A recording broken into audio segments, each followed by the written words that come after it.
স্পেশালে আপনাদের সবাইকে স্বাগত জানাই। আজকে আমি বানাচ্ছি নিরামিষ ফুলকপির রোস্ট। গ্যাস অন করে একটা কড়াই বসিয়ে দিলাম।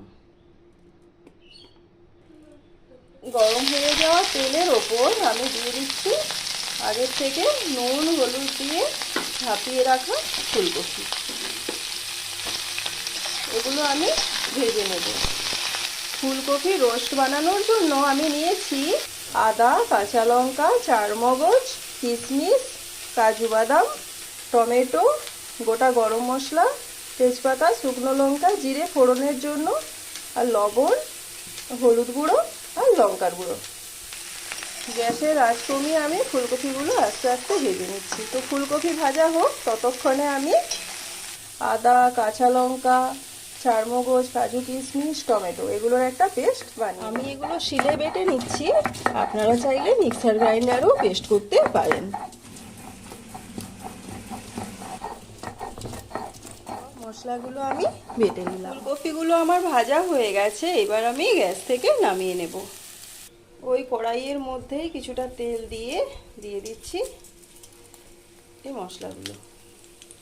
এই মশলাটার থেকে সুন্দর একটা গন্ধ বেরোচ্ছে। এরপর আমি এতে দিয়ে দেব আদা বাটা, আর দিয়ে দিচ্ছি টমেটো বাটা। এটাকে একটু কষিয়ে নিয়ে দিয়ে দিচ্ছি বাদাম, কিশমিশ, চারমগজ বাটা। লবণ, হলুদ আর লঙ্কাটাকে একটু জলে গুলে নেব। এইবার এই মশলাটাকে আমি ভালোভাবে কষিয়ে নেব। আমার কষানো হয়ে গেছে। এরপর আমি দিয়ে দিচ্ছি আগের থেকে ভেজে রাখা ফুলকপি। এটাকে আমি এবার কিছুক্ষণ কষিয়ে নেব। কষিয়ে নিয়ে দিয়ে দিচ্ছি উষ্ণ গরম জল। ঠিক আছে, এরপর আমি দিয়ে দিচ্ছি অল্প চিনি।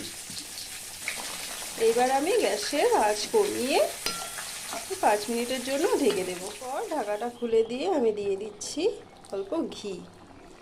এইবার আমি কড়াই থেকে নামিয়ে নেব। এটা এখন পরিবেশনের জন্য একেবারে তৈরি। রেসিপিটা কেমন লাগলো অবশ্যই কমেন্ট করে জানাবেন। আর যদি ভালো লেগে থাকে লাইক দেবেন, শেয়ার করবেন আর সাবস্ক্রাইব করে আমার পাশে থাকবেন।